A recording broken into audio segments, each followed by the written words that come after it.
has premiered a lot of her shows here. She has an amazing capacity with language.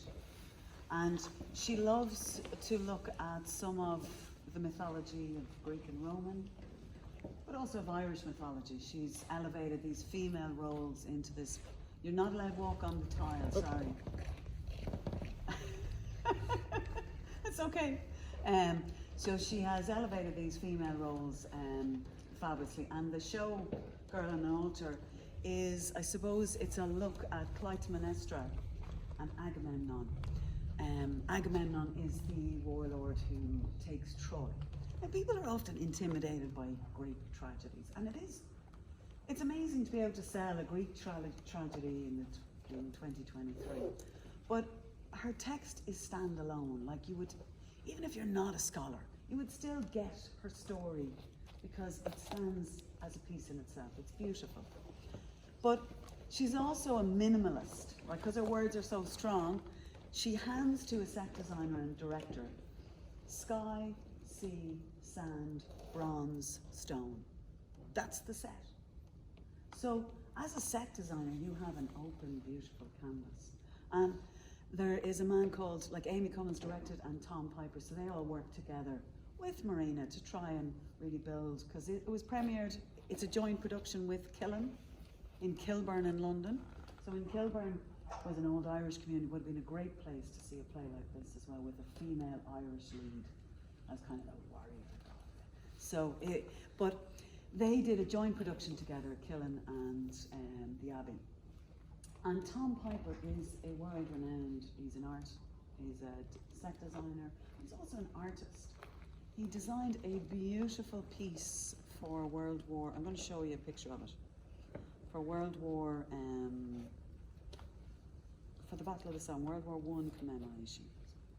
I just want to show you because it was called Land, Sea, Swept in Red, and it was 500,000 red ceramic poppies, all flowing out of the Tower of London out into the moat. It was amazing. It was an amazing piece. And so there's tedium in putting all those poppies out, as well as creativity. So he also designed exhibitions for the V&A on Shakespeare. He designed a beautiful exhibition also in the British Museum. So he had a great legacy. He didn't study theatre. I think he studied like science. Got involved in the dramatics as a sideline. Then met a fellow called Sam Mendes, and they did a lot of set designs together and got into production. And then he went on to work with the Shakespeare company for 10 years. So in the Killen, it's this charred wood, right? Now this is actual burnt wood, and the themes of this play are about the smoulderings of war. It's about, it's a post-war thing as well. So I think the charred wood really was effectual after a war feeling, But the Killen Theatre is also of this style. So it kind of came out into the theatre, so you were almost looking in on something happening rather than it being separate. And the stage is raked, so it flows down to give a sense of perspective. That's why it comes out a little bit.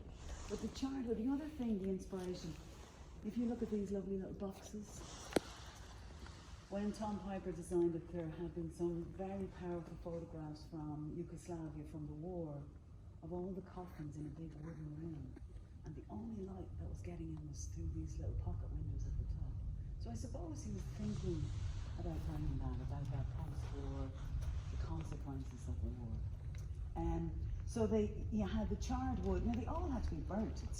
Initially I thought it was painted, but it's actually burnt. You can see the charring on the side. The other thing that they use phenomenally is the light beams and then the profile lighting.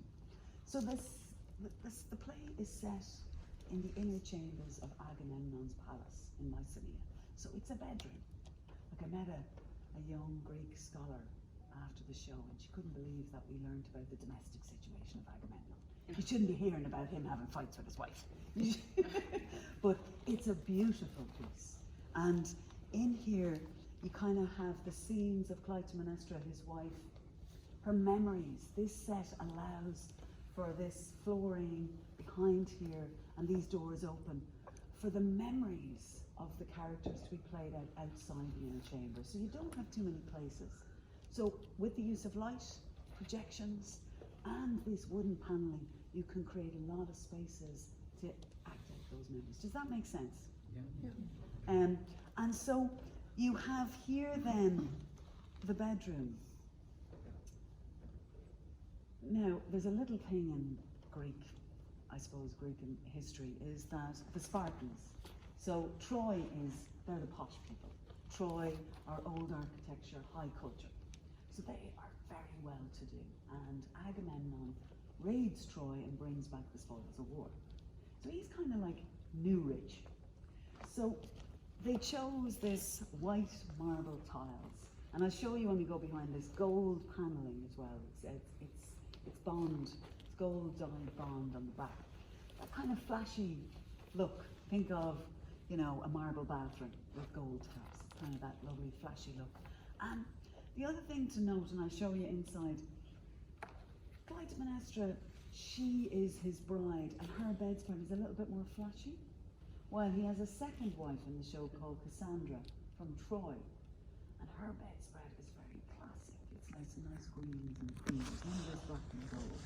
So every object that's used is so well thought about to reflect a little indicator of the backstory behind it.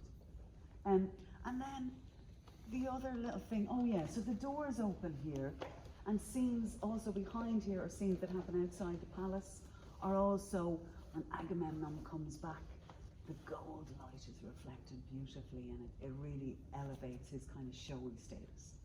And then the last thing, now, Marina Carr, if you come across her, there's always blood. There's always death. You know, it's inevitable. And we were only talking with Tara this morning that often when Irish people read a play, when we start to like a character, we're starting to expect that they're going to die. Irish theatre, there's a lot of death. You're nearly expecting them to die. We have a darker side to theatre. So I'll just show you over here the canisters. Blood, guts and beer. You know, we had to get a brewing company to come in and help design these canisters. So they're actually brewers, mini brewers cans, pressurized with a blood product called Pigs Might Fly. What a great name for it. They used to use wheels.